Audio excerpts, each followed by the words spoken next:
They say knowledge is the most dangerous thing you can give a slave. In Alabama in 1847, I proved they were right. My name is Mercy. I am 34 years old. I have been enslaved on the Hargrove plantation in Marengo County, Alabama, since the day I was born, which means I have been property for exactly as long as I have been alive. I have never known a morning that belonged to me. I have never eaten a meal I chose. I have never slept in a bed I owned or walked a road without permission or spoken my mind to a white person without calculating the cost of every word before it left my mouth. But for 6 years, from the autumn of 1847 to the spring of 1853, I ran a school. Not a real school. Not a building with desks and chalk and a bell above the door. A tobacco barn, 40 feet long, 30 feet wide, smelling of cured leaf and old wood, and the particular darkness of a place that has absorbed decades of hard labor. On the nights I held class, it smelled of something else too, tallow candles worn down to stubs, the breath of people leaning close over scratched letters in the dirt, the specific silence of human beings concentrating with everything they have on something that could get them killed. 61 people learned to read in that barn, men and women. Old people whose eyes had trouble with small letters, and children young enough that their first word written in the dirt was also the first word they had ever written anywhere. Field hands and house servants, and the old man who repaired harnesses, and the young woman who wet-nursed the Hargrove children while her own infant slept hungry in the quarters. 61 people who had been told their entire lives that letters were not for them, that books were not for them, that the life of the mind was not for them. 61 people who proved otherwise. I was discovered in the spring of 1853. They came for me on a Tuesday night, 6 men on horseback with torches, moving fast across the fields toward the tobacco barn, where a light was burning that had no business burning. I had been expecting them for 6 years. I had been dreading them for 6 years, and when they finally came, when I heard the hoofbeats and saw the torchlight through the gaps in the barn wall, and turned to face 61 people looking at me with terror in their eyes, I felt something I had not expected to feel. Ready. I was ready. And what happened next was not what any of us had planned, but it was exactly what needed to happen, and it changed everything, and it started as all the most important things in my life have started, with a book I was never supposed to find. I was 8 years old the first time I understood what reading meant. Not what it was. I knew what it was. I had watched the Hargrove family read at breakfast, watched them hold newspapers and letters and ledger books, and move their eyes across the page, with the ease of people performing a function as natural as breathing. I knew reading was something white people did the way white people did everything, without thinking about it, without gratitude for it, without understanding that the ability itself was a kind of power so fundamental that they had passed laws to make sure people like me could never have it. What I understood at 8 years old was not what reading was. It was what reading meant, what it opened, what it made possible. The book was a Bible. Not the Hargrove family Bible, which sat on a stand in the parlor and was treated with the reverence reserved for objects that represent power rather than belief. This was a smaller Bible, a pocket Bible, worn soft at the corners, with a cracked spine and pages that had been turned so many times they had gone thin as skin. It belonged to Reverend Aldous, the white minister who came to the plantation every third Sunday to preach to the enslaved people in the yard behind the quarters.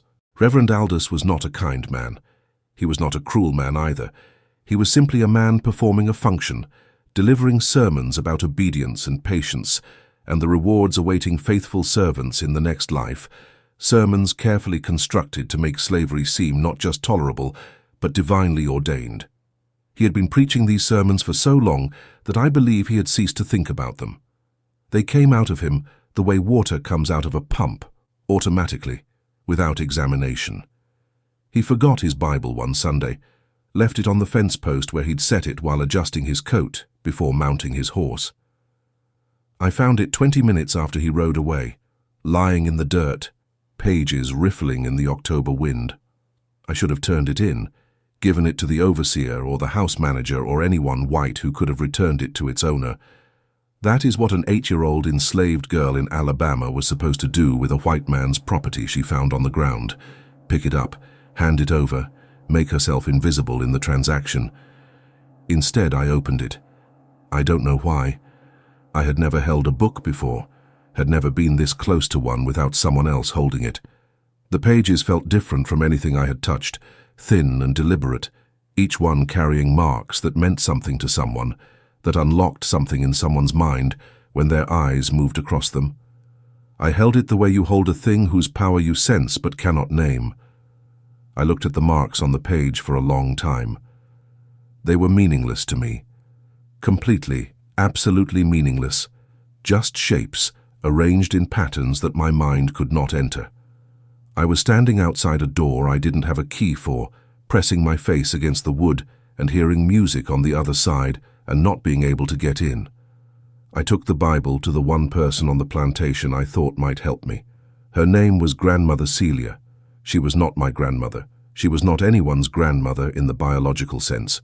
She was simply the oldest woman in the quarters, somewhere between 70 and 80 years old, born in Virginia and sold south 3 times before landing at Hargrove, carrying in her body the accumulated memory of every plantation she had survived. People called her grandmother because she had become what that word means at its deepest level, the keeper of things, the one who remembered. Grandmother Celia could not read. She had never been taught and had never had the opportunity to teach herself, but she knew someone who could. "There is a man in the north quarters," she told me, speaking low, her eyes moving to check the space around us before she continued. "A man named Isaiah. He was taught as a child by a mistress who didn't know the law or didn't care about it.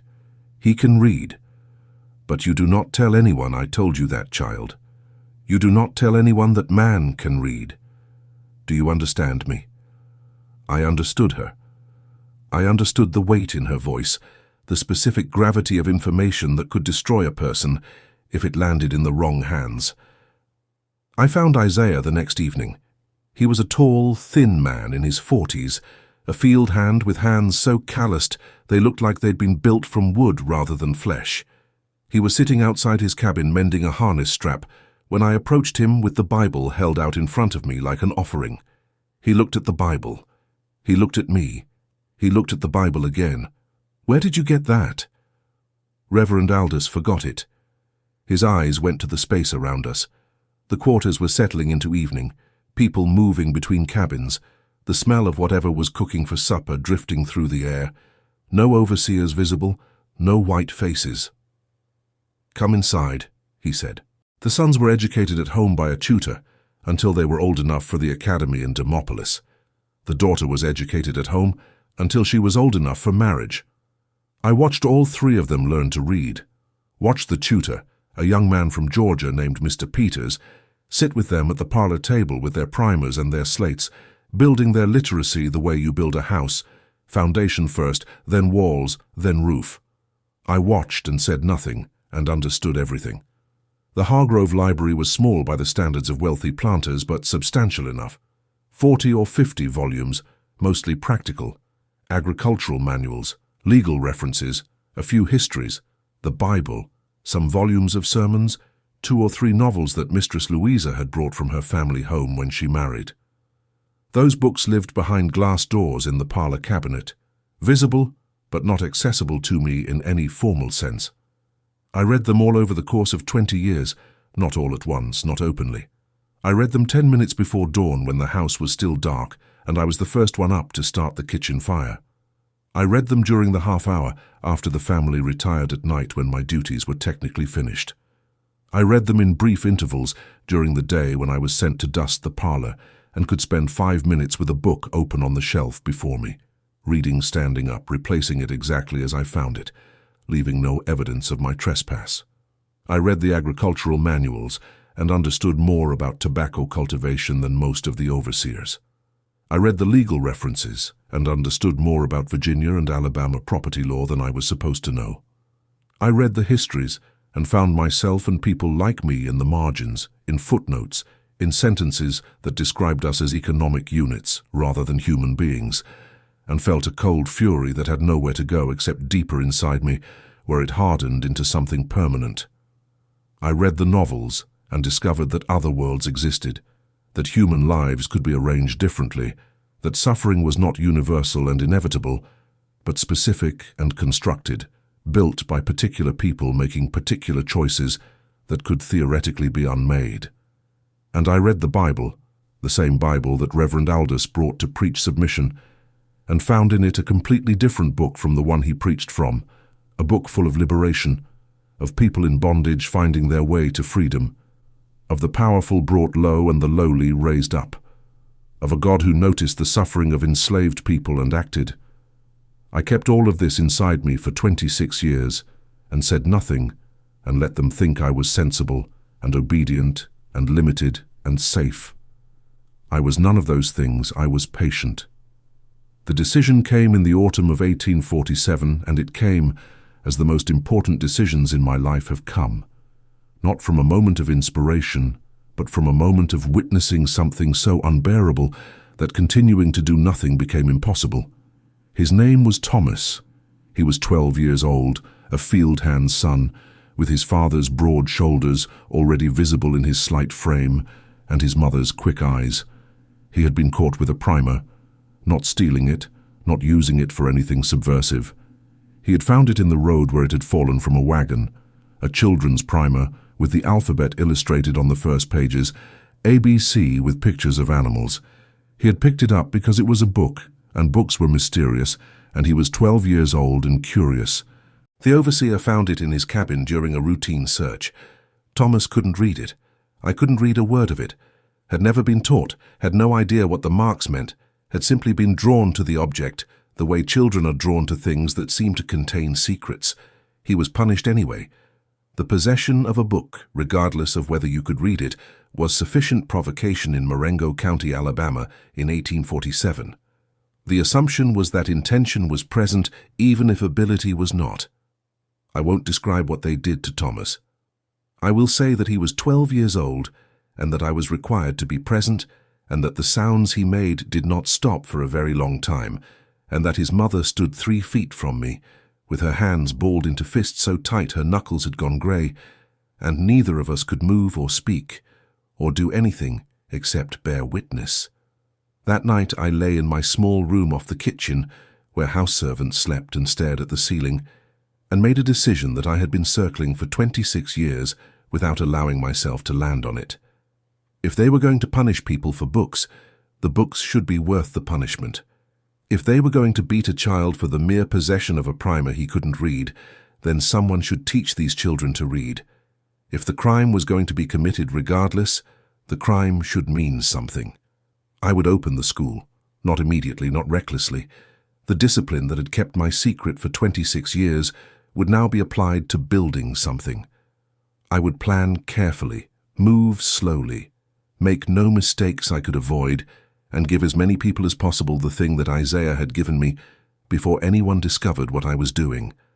I gave myself 1 month to plan. I spent that month thinking through every detail the way I had spent years thinking through everything, quietly, thoroughly, in the parts of my mind that no one else could access. Location was the first problem. The quarters were too exposed, too many people moving through at unpredictable hours, too many opportunities for accidental discovery. The main house was obviously impossible. What I needed was a building with legitimate reasons for nighttime activity, or at least a building far enough from the main house and the overseer's cabin that lights and sounds wouldn't raise immediate questions.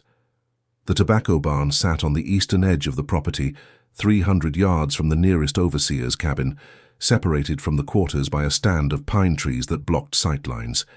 It was used heavily during harvest and curing season, but in the winter months it sat largely empty, the cured tobacco already shipped, the building waiting for the next year's crop.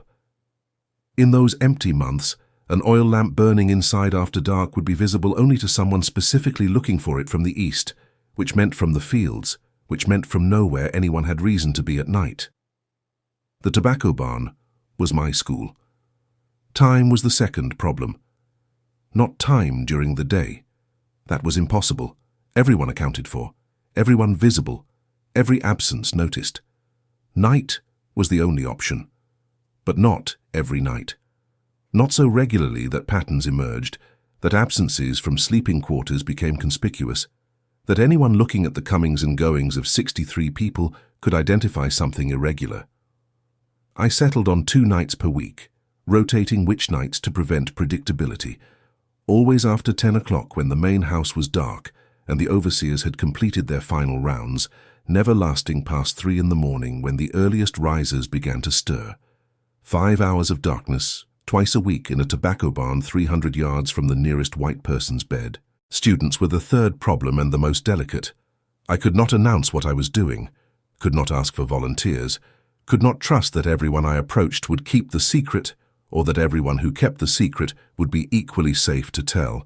I needed to build a student body the way you build anything in dangerous territory, slowly, one person at a time, each choice made after careful observation and judgment. I started with 3 people I had known my entire life. People whose character I understood completely, whose discretion I trusted absolutely, whose desire for what I was offering I could see plainly, even though they had never said a word about it. Hattie, who worked beside me in the kitchen and who had asked me once, years ago, what the labels on the spice jars said, and then went quiet when I pretended not to know, watching me with eyes that said she knew I was pretending. Old Joseph, the harness repairman, who kept a piece of charcoal in his pocket and made marks on wood in patterns that weren't words, but were trying to be, filling the inside walls of the harness shed with shapes that wanted to become language. And young Sarah, 16 years old, Thomas's older sister, who had stood beside me the night they punished her brother and whose fists had been as tight as her mother's and whose eyes had held the same cold purpose I recognized from my own mirror. I approached each of them separately, privately in the ordinary course of daily work. I told each of them the same thing in slightly different words. I am going to teach you to read.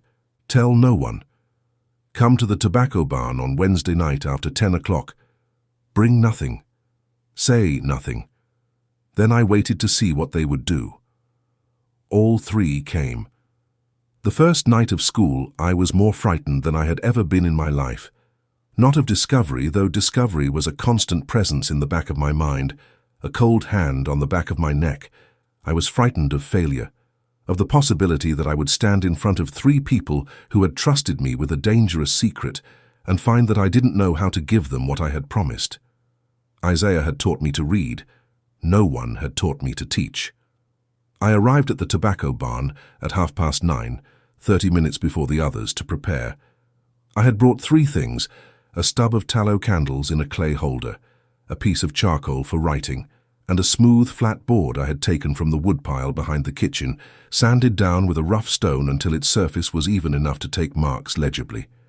I set the candle in the corner of the barn farthest from the door, where its light would be least visible through the gaps in the walls. I sat on the floor with the board across my knees and wrote the alphabet in large, clear letters, 26 of them, each one carefully formed, trying to remember how Mr. Peters had written them on the children's slates in the parlor, trying to remember what made each one distinct from the others, which curves and lines and angles defined each letter's identity. When Hattie arrived first, then Joseph, then Sarah, they found me sitting cross-legged on the barn floor with a board across my knees and 26 letters written in charcoal, looking up at them in the candlelight with what I hoped was confidence and what was probably terror. "We have 5 hours," I told them. "Sit down." They sat. What happened in those 5 hours was the most extraordinary thing I had witnessed in 34 years of life. Not because of what I taught. My teaching that first night was rough and incomplete, the teaching of a person who knows a thing but hasn't yet learned how to transfer that knowledge to another mind. But because of what I watched happen to those 3 people as the hours passed and the letters stopped being meaningless marks and started being something else. I watched Hattie hold the board in her lap and trace each letter with her finger, murmuring the sounds to herself, connecting shape to sound with an intensity of concentration that made her face look younger and older simultaneously. I watched old Joseph, whose hands were made for repairing things, take the charcoal and reproduce each letter with a craftsman's precision, as if the alphabet were a mechanical problem he was solving one component at a time. I watched Sarah, who was 16 and fast and hungry, move through the letters twice as quickly as the others, already combining them into pairs, already trying to make words before I'd finished the lesson. At 2 in the morning, I told them to go back to the quarters. We would meet again Thursday night. They left without a word.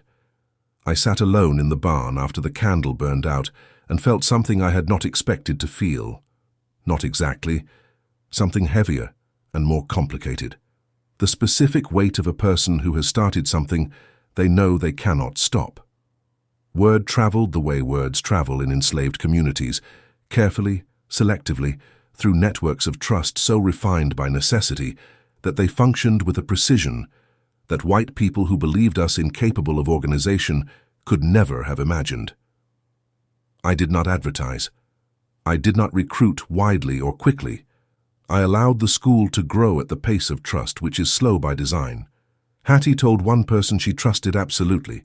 That person told one person they trusted absolutely. Old Joseph brought 2 men from the field quarters whose judgment he vouched for personally.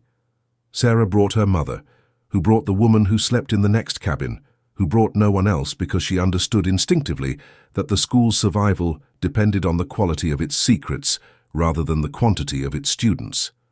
By the end of the first winter, I had 11 students. By the following autumn, I had 23. By the 3rd year, the number had grown to 38, and I had begun to face a problem I hadn't fully anticipated. I could not teach 38 people effectively by myself in 5 hours twice a week. I needed teachers. The first students I had taught were now my teachers.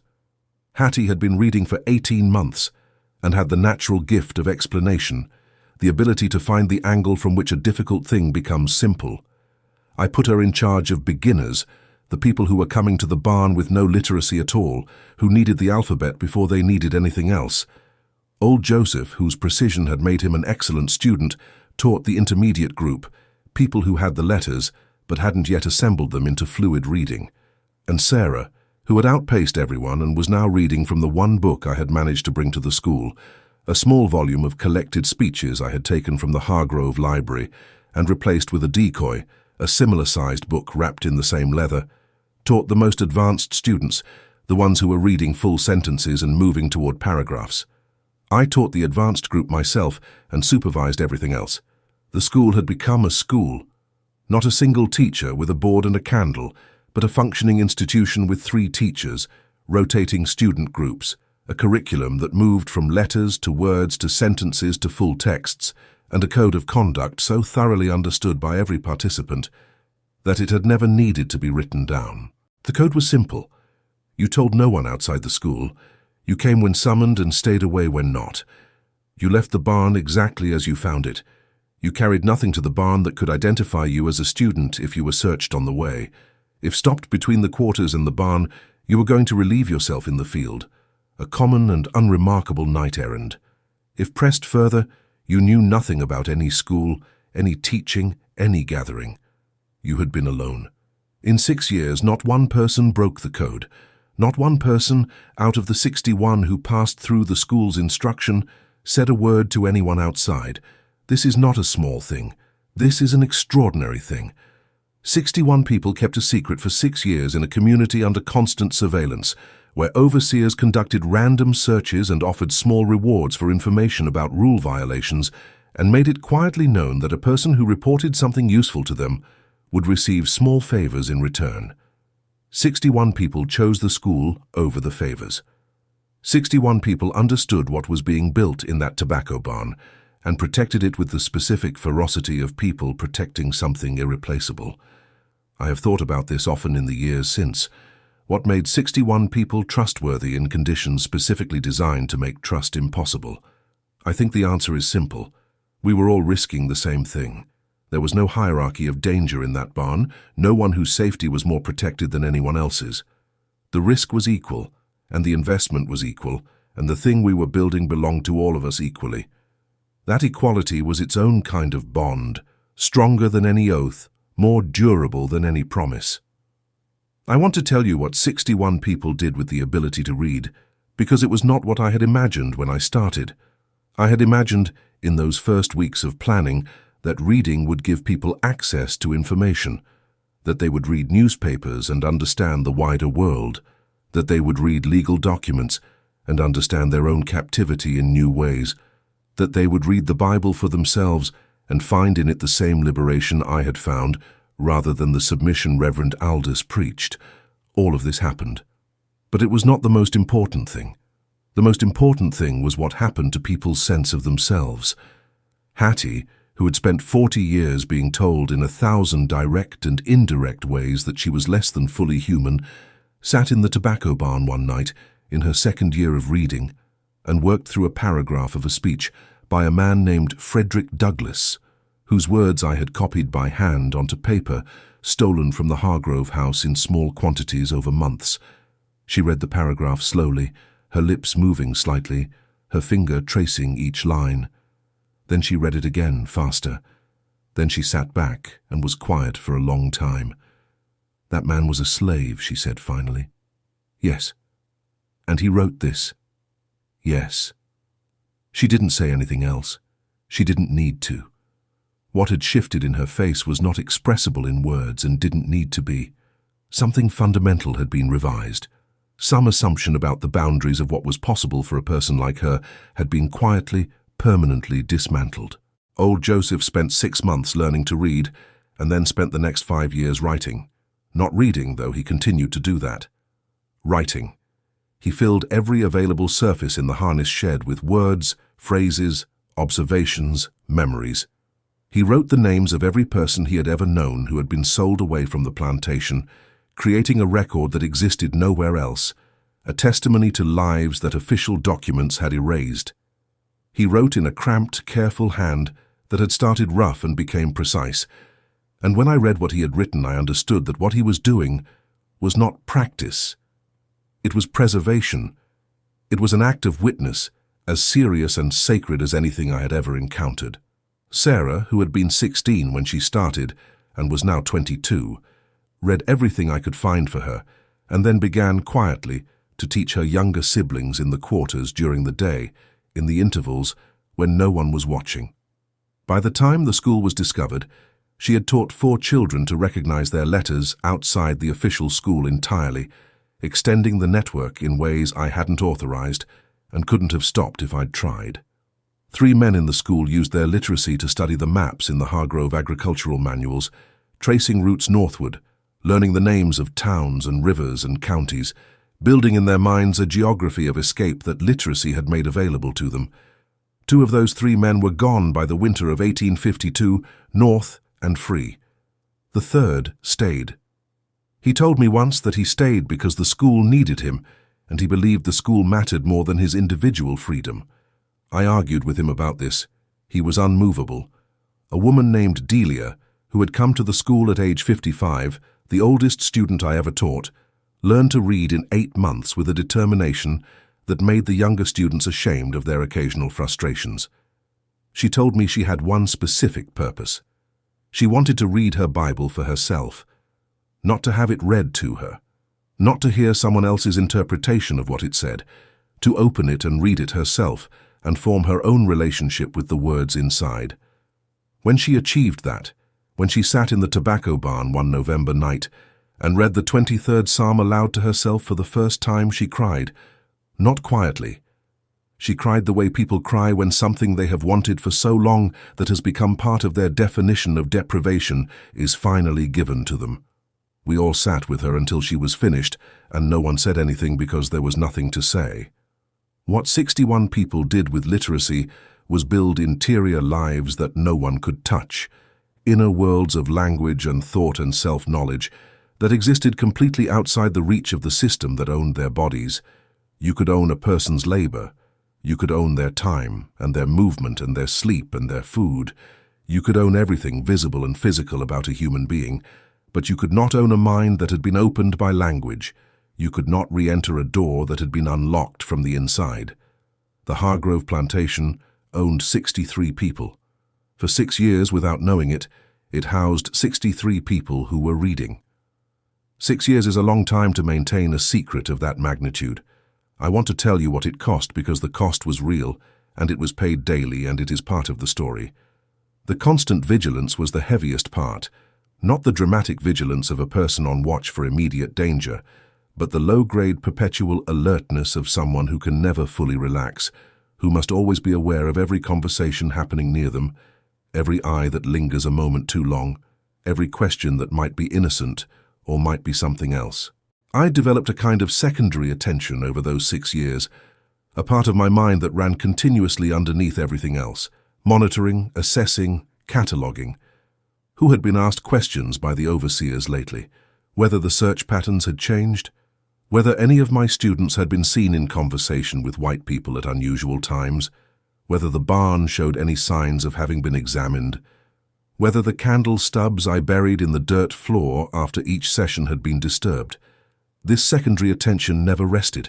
I carried it through every waking hour and into my sleep, where it manifested as a recurring dream in which I arrived at the tobacco barn and found it full of light and the sound of reading, and men on horseback already surrounding it outside. I was not the only one carrying this weight. I could see it in my students.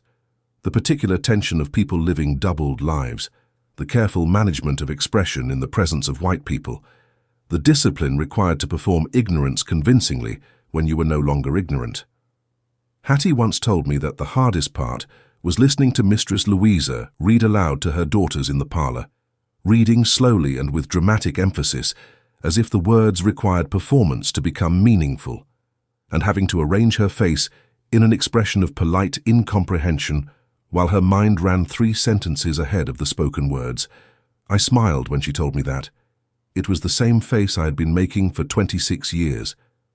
There were close moments, 3 of them that I remember, with the clarity of experiences that have been replayed in memory so many times. They have worn grooves. The first was in the spring of 1849, when an overseer named Briggs conducted an unannounced search of the quarters and found, in old Joseph's cabin, a piece of wood with writing on it. Not a page from a book, a plank from the harness shed wall that Joseph had written on in charcoal, his characteristic dense record of names and memories. Briggs held it up and turned it over and stared at the writing for a long time. We were in the yard watching, a dozen of us, the specific stillness of people trying to perform calm while their hearts are crashing. "What is this?" Briggs asked. Joseph looked at the plank with an expression of perfect puzzlement. His acting was extraordinary. "I don't know," he said. "Found it by the road. Thought the wood was good for mending the step." Briggs stared at him. I looked at the plank. I looked back at Joseph, then threw the plank on the ground and walked away. I breathed for the first time in 2 minutes. The second close moment was when young Sarah's teaching of her siblings was nearly observed by the house manager, a white woman named Mrs. Garrett, who managed the domestic staff and moved through the quarters on irregular schedules. She came around a cabin corner and found Sarah with 3 children, pointing at letters scratched in the dirt. Sarah dissolved the scene in the second before Mrs. Garrett fully registered it, scrubbing the dirt with her foot and pulling the youngest child into her lap as if she'd been minding them, not teaching them. Mrs. Garrett paused. I looked at the disturbed dirt. I looked at Sarah. Moved on. I spoke to Sarah that evening. I told her she needed to stop teaching outside the barn. She told me she understood. She continued anyway, more carefully. I decided not to fight it. The decision to extend the school had been made by the school itself, by the community it had become. I was no longer entirely in control of what I had built, and I had learned enough about living systems to understand that the loss of control was not a failure, but a sign of genuine growth. The third close moment came in the summer of 1852 and was the most serious. A man named Cato, who had been a student for 2 years and who I had trusted completely based on 18 months of observation before admitting him to the school, began showing signs of something I recognized but hoped I was misreading, a new ease around the overseer named Pike, small favors appearing, an extra portion at meals, a lighter work assignment for 2 consecutive weeks. Pike watches Cato with the specific attention of a man waiting for a return on an investment. I confronted Cato directly. In the harness shed, alone, the door closed. "I know about Pike," I said. "I know what he's been giving you. I need to know what you've been giving him." Cato was quiet for a long time. His face went through several versions of itself before settling on something I recognized as shame. "I haven't told him anything about the school," he said finally. "I swear it. He asked me if I knew anything unusual happening on the property. I told him I didn't. What did he give you for nothing?" Cato looked at the floor. "He said that nothing was temporary, that he'd want something eventually." "I need you to stop talking to him," I said, "and I need you to stop coming to the barn." He looked up. "Mercy, I haven't told him." "I know, but you've opened a door, and I can't trust that you can keep it closed. I'm sorry." Cato left the school that night. He never told Pike anything. I believe that.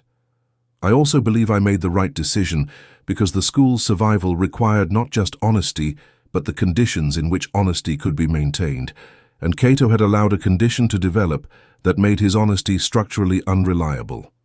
He avoided me after that for months. Then, gradually, he didn't. We never spoke about it again. He was in the quarters the night they came for the barn, and when I looked at him across the yard in the torchlight, he held my gaze and gave me a small nod that I understood as the only apology available to either of us. Tuesday, April 19th, 1853. I knew something was wrong before I heard the horses. I have thought about this often, tried to identify exactly what I sensed, and the best I can describe it is a change in the quality of the silence. The plantation at night has its own sound, a combination of insects and wind, and the settling sounds of buildings and the distant movement of animals. When that sound changes, when something disrupts the pattern, a part of you that lives below conscious thought registers the disruption before you have words for it. I was in the barn with 23 students. A Tuesday night class, second week of April. The lesson focused on a passage I had selected deliberately, a piece of writing about the nature of freedom that I had copied from a pamphlet that had come to me through channels I still do not fully understand, passed hand to hand through a network of people I had never met. We were halfway through the lesson when the silence changed. I held up my hand. The room went absolutely still. 23 people stopped breathing simultaneously, a collective suspension of sound that lasted 3 seconds before the first hoofbeat reached us. More than one horse, moving fast, coming from the west, which meant from the main road, which meant they had not come from the plantation itself. Someone had ridden in from outside. I looked at my students. 23 faces in the candlelight, every one of them understanding immediately what was happening. Don't panic. The faces I saw were not panicked. They were something else that I have spent years trying to name correctly. Resolute. The faces of people who have known for 6 years that this moment was possible and have spent 6 years deciding in advance what they would do when it arrived. "Listen to me," I said. My voice was low and completely steady, and I was more frightened than I had ever been. When I open that door, everyone walks out separately, in different directions, back to the quarters by whatever path takes you farthest from the horses. Move quietly. If anyone stops you, you are in the field. You heard nothing. You know nothing. You were never in this barn. I looked around the room one final time. Hattie, who had learned to read in this barn 6 years ago and had become a teacher in it. Old Joseph, whose walls of names stood in the harness shed as testimony to everything this school had been built to preserve. Sarah, 22 now, who had come at 16 with her fists balled tight and her eyes full of cold purpose, and had become over 6 years the finest teacher I had ever seen. 61 people had passed through this barn. 61 people could read. Whatever happened next, that was permanent. That could not be taken back. That lived in 61 minds where no one could reach it. I blew out the candle, I opened the barn door, and then I did something no one expected, least of all myself. Instead of moving with my students toward the quarters, instead of dispersing into the darkness and waiting for morning, I walked directly toward the torches. I have been asked many times in the years since why I walked toward the men instead of away from them. The question always assumes that walking away was the rational choice, the survival choice, the choice that made strategic sense. And perhaps it was. Perhaps if I had dispersed into the dark with my students, we would all have reached the quarters and no one would have been found in the barn, and the evidence would have been ambiguous enough to create doubt. Perhaps. I don't know. What I know is that I looked at 6 men on horseback, with torches, and understood something in that moment with absolute clarity. If I ran, the search would be thorough. If the search was thorough, someone would be found. Not me, necessarily, but someone. One of my students, moving through the dark, was intercepted by a man on horseback with a torch. Someone younger, or slower, or unluckier than the others. I was at school. I had built it. I had taught in it. I had made every decision that had brought us to this night. Whatever punishment was coming, it belonged to me more than to anyone else in that barn, and I was not willing to distribute it among people whose only crime had been trusting me. I walked toward the torches with my hands visible at my sides, moving at a normal pace, not running, not hiding, simply walking toward the men the way you walk toward something you have decided to face. The man in front was not an overseer I recognized. He was older, heavy-set, with a plantation owner's bearing and a face that had settled permanently into an expression of authority so long held it had become physiognomy. Behind him were 2 overseers from Hargrove, Briggs and Pike, and 3 men I didn't know. Neighbors or hired help brought along for the size of the response. I stopped 10 feet from the horses. "Who else is in that barn?" the heavy-set man demanded. "No one," I said. I was alone. The lie was seamless because I had been preparing it for 6 years. Not the specific words, but the specific steadiness with which I delivered them. 26 years of performing ignorance, 6 years of running a secret school, had made me extraordinarily good at presenting a face that revealed nothing. Briggs rode past me toward the barn. I heard him go in, heard the silence of an empty building.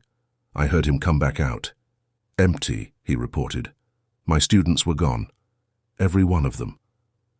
23 people had moved through the Alabama night without sound or trace in the time it had taken me to walk toward the torches. 6 years of knowing this moment was possible had prepared them as well as it had prepared me. I was freed in 1865 by the 13th Amendment, along with every other enslaved person in Alabama. I was 52 years old. I had spent 44 years as property, and I had spent significant portions of those years teaching people to read in barns and sheds and corners and quiet spaces wherever I could find them. I moved to Selma after freedom came. The American Missionary Association was establishing schools for freed people throughout Alabama, and they needed teachers. I presented myself at their office on Broad Street one October morning in 1865 and told the white man behind the desk that I had been teaching people to read for 18 years and that I wanted to continue doing it legally. He looked at me for a moment. Then he asked me to demonstrate my literacy. I picked up the newspaper on his desk and read the front page aloud without pausing. He sat back in his chair and hired me on the spot. I taught in Selma for 22 years, in a real school with desks and chalk and a bell above the door and the legal right to do what I was doing. Hundreds of children passed through my classroom in those 22 years, children born free, children who would never know what it cost to learn to read in a tobacco barn at midnight, with people they trusted with their lives on both sides of the lesson. I told them anyway. I told every class I ever taught the story of the barn in Marengo County and the 61 people who had learned to read there and protected the secret of their learning with a solidarity so complete that 6 men on horseback with torches found nothing but an empty building and a woman walking toward them alone. I told them because I wanted them to understand that education is not a neutral thing, that literacy is not simply a skill, that the ability to read and write has always been, for people like us, an act of defiance, a declaration of humanity, a refusal to accept the definition of yourself that a system built on your degradation requires you to accept. I told them because I wanted them to understand what they were holding when they held a book. Hattie remained at Hargrove Plantation until emancipation in 1865. She was the first person in the quarters to read the text of the 13th Amendment, doing so aloud to a gathering of the people she had lived beside for 40 years. She moved to Demopolis after freedom and opened a laundry, which she ran successfully for 15 years. Her children and grandchildren were all educated. She died in 1891. Old Joseph's wall of names in the harness shed was discovered by the Hargrove family after my sale and destroyed. But Joseph had already copied every name from memory onto paper, small pieces accumulated over months, which he kept hidden in a space beneath the floor of his cabin. After emancipation, he donated that record to a Freedmen's Bureau office in Demopolis, where a clerk made an official copy. That document, a handwritten list of 847 names of enslaved people who had passed through or been sold from Hargrove Plantation over 70 years, is currently held by the Alabama Department of Archives and History in Montgomery. It is the most complete record of its kind from Marengo County. Sarah became a teacher.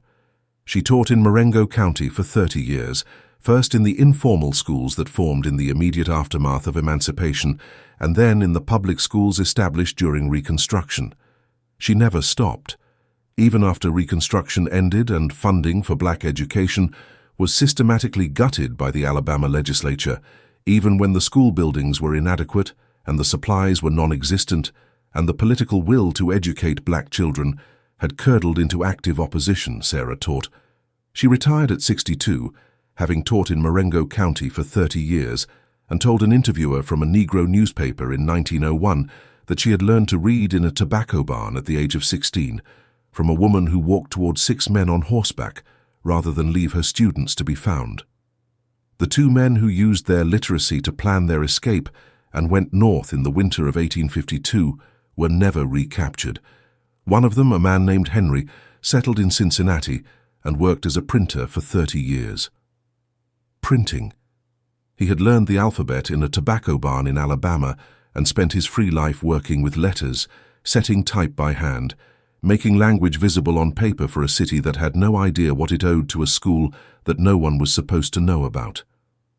I died on March 3, 1902, in Selma, Alabama, age 89. I have been teaching for 55 years. My former students, those still living, came from across Alabama for my funeral. Old women and old men who had learned their letters in a tobacco barn 50 years earlier and had carried that gift through a life that had tried in 100 ways to take it from them. They buried me in Old Live Oak Cemetery in Selma, under a marker that reads, Mercy Freeman, Teacher, 1813-1902. The word teacher is the one I chose. This is the story of Mercy, an enslaved woman in Marengo County, Alabama, who operated a clandestine literacy school from 1847 to 1853, teaching 61 people to read and write in a tobacco barn on the Hargrove Plantation. Marengo County courthouse records document the sale of an enslaved woman named Mercy from the Hargrove estate in June 1853, following a property investigation. The American Missionary Association records in Alabama document a teacher named Mercy Freeman, hired in Selma in October 1865, described in intake records as having 18 years of teaching experience. The handwritten record of enslaved names attributed to a man named Joseph from the Hargrove Plantation is held by the Alabama Department of Archives and History and has been studied by historians of slavery and resistance since its donation in 1867. Sarah of Marengo County is documented in Reconstruction-era school records as a teacher in the county from 1866 onward. The story of Mercy's school has been cited by historians of black education as one of the earliest documented examples of organized clandestine literacy education in the antebellum South, predating the more widely known freedom schools of the Civil War era by more than a decade. Mercy Freeman is buried in Old Live Oak Cemetery in Selma, Alabama, where her grave marker was restored by a coalition of Alabama educators in 1987. If Mercy's story moves you, if you believe that the most radical act in the darkest times is to refuse to let people be kept ignorant, to open a door that was built to stay shut, subscribe now and join us as we continue uncovering the hidden histories of resistance, intelligence, and defiance that textbooks buried. Leave a comment telling us where you're watching from and what stayed with you most about Mercy's story. These narratives survive because you share them. Subscribe, comment, pass it on.